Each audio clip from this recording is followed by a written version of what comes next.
Hi, this is Lauren Gomez for Mr. Cruz's History 138 class. I did a research paper on the Cuban Revolution of 1959, and I just wanted to share some information about the research I conducted. First, I looked into a little bit of the history of Cuba. Cuba was discovered by Christopher Columbus in 1492. Um, the Spaniards took over the island, and a lot of the Spanish culture, religion, language was instituted into the community, but a lot of disease ran rampant and a lot of locals died.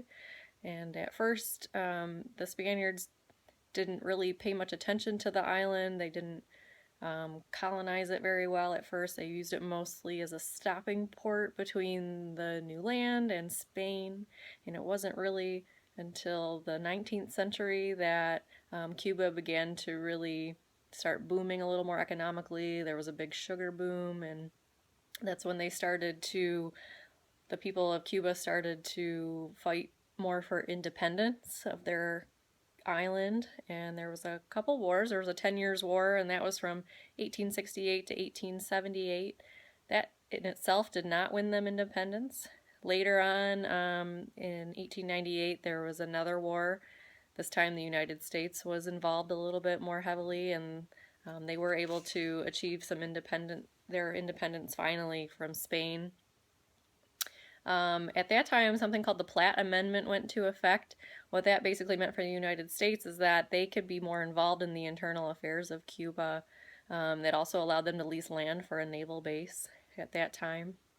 And then during the 1930s, Cuba was under a major revolution. At the time, there was a dictator named Gerardo Machado, and he was president from 1925 to 1933. He was actually overthrown from Cuba. There was a creation of a group of students and intellectuals in Cuba at that time to look for Cuban reform. So Machado was actually forced from his position and he fled Cuba in 1933. During that revolt, there was a sergeant in the military, and his name was Fulgencio Batista. He joined this student group, and he was involved in the military government, and he was able to work his way up into leadership. And starting in 1933, he was part of Cuba's leadership, and then in 1940, he was actually elected president. Batista was actually a good president at first. He was able to expand the educational system. He worked in public works, increased growth in the economy, and his reign actually ended initially in 1944. After that, he lived abroad in the United States. After his reign, there began to be a lot of corruption in Cuba. And so there was a military coup in 1952, and it actually brought Batista back into power, which at first the people were supportive of. They thought that was going to be a good thing. But this time Batista came back as a dictator. He controlled much of the government, the education system, the media. He also embezzled a lot of money from Cuba. In 1954 and 1958, they did hold presidential elections, but it was basically rigged so that Batista would remain in the presidency. Um, Although Batista was a dictator, the United States basically backed him as a leader for a few reasons. They knew that he wasn't a communist, and that if he was in power, another person wouldn't come to power that was a communist, bringing communism to the Western Hemisphere. Um, Another reason was Cuba was very much a playground for Americans. People would fly to Havana, they would gamble, they would have fun, they would leave.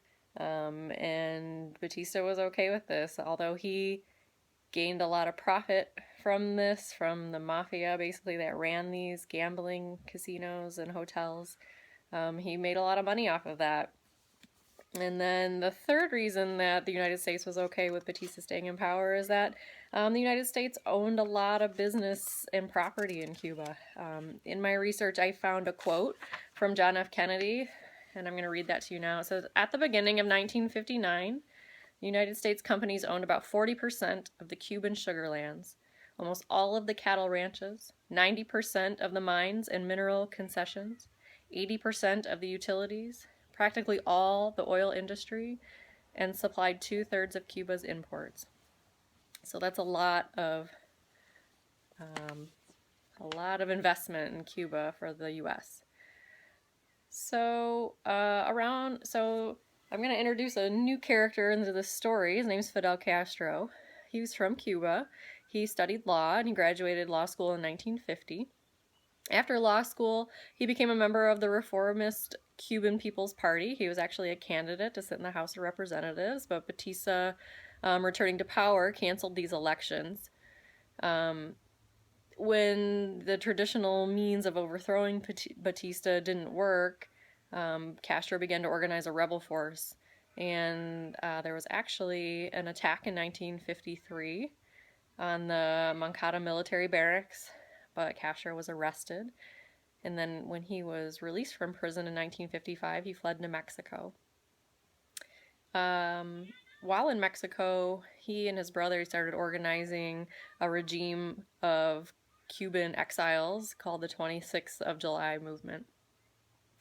Ernesto or Che Guevara was born in 1928 in Argentina. He was starting to study medicine, but decided to tour around Latin America during his school years. And during that time, he was witness to widespread poverty and oppression of the Latin American people.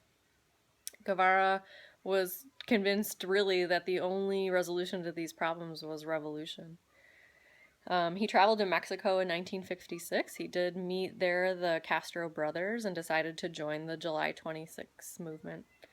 And so in 1956, Castro returned to Cuba with his group of revolutionaries, including Che Guevara, and they were able to grow in numbers. They were able to win a string of victories against the military, against Batista's military. And then through propaganda efforts, they were able to keep growing. In 1959, Castro was able to lead 800 guerrilla members against Batista's regime of over 30,000 men. And this caused Batista to flee Cuba at that point. So Castro is the new commander-in-chief in Cuba, and he became the head of government then in 1959. Castro originally, promised to return the Cuban Constitution of 1940 back to the way it was. People were happy with him being in power. They thought this was going to be a good thing. However, once Castro really came to power, he changed his ideas and his policies, decided that he was going to become more communist. They partnered up with the Soviet Union, and he nationalized the businesses and the lands in Cuba. This was less than ideal for the United States, needless to say. There was, in 1961, the United States broke ties with Cuba. They were actually going to attempt to overthrow Castro's regime, his government, and they launched an effort to do that in 1961 called the Bay of Pigs, and Castro's armed forces were able to defeat the U.S. So Castro, in turn, led a communist rule over Cuba until February 2008, and that's when he stepped down, and I believe his brother took over at that point. And he later died in November of 2016. So that's the information I have about the Cuban Revolution and how Batista was overthrown and how Castro came to power and Cuba became a communist country. Thank you.